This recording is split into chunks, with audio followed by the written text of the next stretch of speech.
My name is David Thompson. I am Shandel's husband, and I am a 33-year-old type 1 diabetic on an insulin pump. Okay. I was first diagnosed when I was 25 years old with adult onset juvenile diabetes. At that time, my average blood sugars were over 400.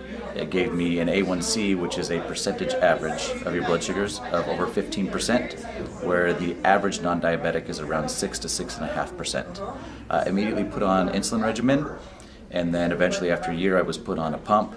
And with a little bit of a diet change, but not much, not a lot of exercise, the best that I could get my blood sugars down to were an average of 200 to 250, and a fasting blood sugar, which is when you wake up in the morning, of over 300 usually.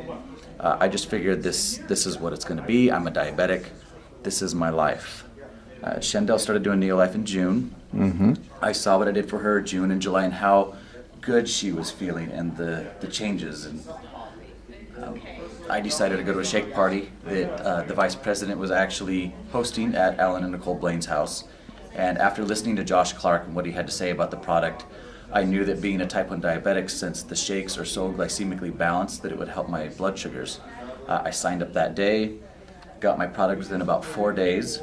And so, like I said, my average blood sugars when I wake up are over 300. I started taking the product that day. The next morning, overnight, literally, my blood sugar when I woke up was 146. Immediately in half. After a month of taking the product, when I first started, I wanted to know just what Neolife would do. So I kept my same poor eating habits and I did not exercise, but I religiously followed my weight loss plan, which is 2 shakes a day and the Pro Vitality. I lost 10 pounds in the first month, 5.5 inches off my body, and 3% body fat. I knew that, okay, well now I want to see what's going to happen if I change my diet. And I still wasn't working out, but over the next 3 days, I lost another 3% body fat.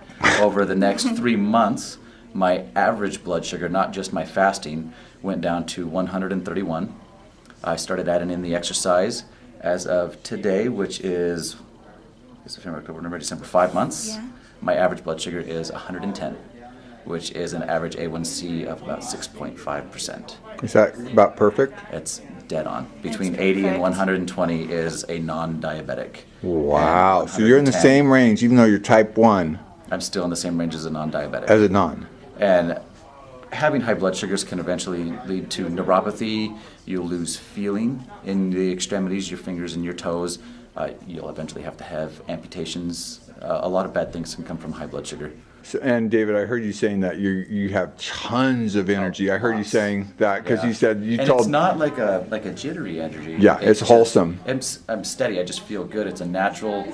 I don't ever get tired. It's just a steady And energy we were throughout the day. tired all All the the time. time. And with his blood sugars, I don't know if people know this, but when your blood sugar goes high and low, you're kind of a crabby, cranky person. And his blood sugars, since they have been more level, he has been like the old David, like the David that I met 10 years ago.